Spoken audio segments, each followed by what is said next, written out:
আসসালামু আলাইকুম সুপ্রিয় চিকিৎসকবৃন্দ, সবাইকে স্বাগত জানাচ্ছি আজকের ক্লাসে। আজকে আমরা কি নিয়ে পড়াশোনা করব? আজকে আমরা পড়াশোনা করব মেটাবলিজম, ভিটামিন, মিনারেলস এবং বায়োফিজিক্স নিয়ে পড়াশোনা করব, ঠিক আছে?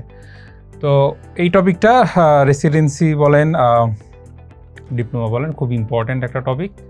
তবে খুব সহজ একটা টপিক। সারা জীবন আপনারা বায়োকেমিস্ট্রি পড়ে আসছেন। বায়োকেমিস্ট্রি সবচেয়ে ইজি সাবজেক্ট হিসেবে সবচেয়ে কম পড়ে আসছি আমরা, তাই না?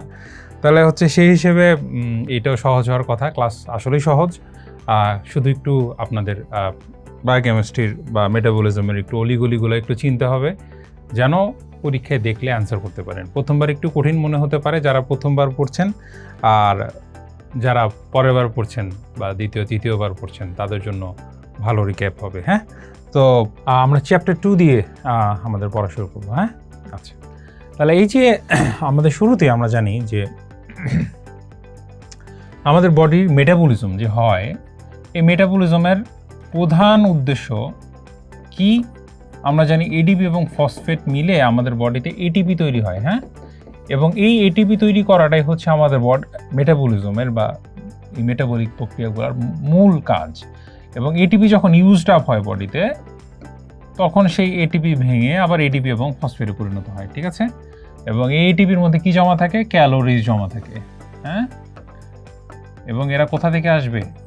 কার্বোহাইড্রেট, প্রোটিন এবং ফ্যাট মেটাবলিজম থেকে, ঠিক আছে? সো মেইন উদ্দেশ্য কি? মেইন উদ্দেশ্য হচ্ছে আমাদের এটিপি তৈরি করা। এখন এই যে মেটাবলিজম হয়, মেটাবলিজমটা একটা সেলের ভিতরে হয়, এর মধ্যে সাইটোপ্লাজম আছে, এর মধ্যে মাইটোকন্ড্রিয়া আছে, তাই তো?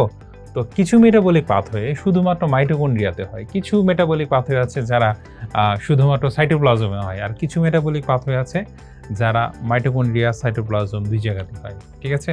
পরীক্ষার জন্য মেটাবলিক পাথওয়ে যেটা মাইটোকন্ড্রিয়াতে হয় সেই জায়গাটা হচ্ছে সবচেয়ে ইম্পর্ট্যান্ট। হ্যাঁ, তাহলে আমরা মেটাবলিজম দিয়ে পড়া শুরু করলি, টপিক 5 সেখান দিয়ে শুরু করলাম। Metabolic pathway that occurs in the mitochondria, মনে রাখেন,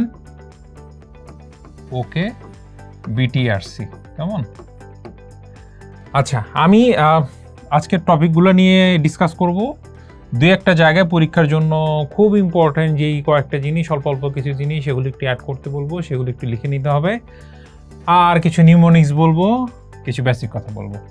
আচ্ছা, প্রথম হচ্ছে এই মাইটোকন্ড্রিয়াতে কোন কোন মেটাবলিক পাথওয়ে হয়। প্রথমত হচ্ছে ফার্স্ট লেটারগুলো খেয়াল করেন, অক্সিডেটিভ ডিঅ্যামাইনেশন। পরের ওটাতে হচ্ছে oxidation of pyruvate to acetyl Koi.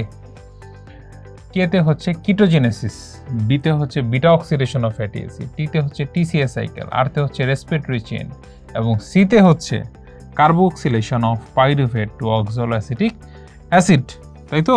তাহলে দেখেন মাইটোকন্ড্রিয়াতে এই যে পাইরুভেট একটা পেলাম, পাইরুভেট একটা পেলাম, মাইটোকন্ড্রিয়াতে পাইরুভেটের অক্সিডেশনও হয়, এই জায়গাটা খুব ইম্পর্টেন্ট, পাইরুভেটের কার্বক্সিলেশনও হয়।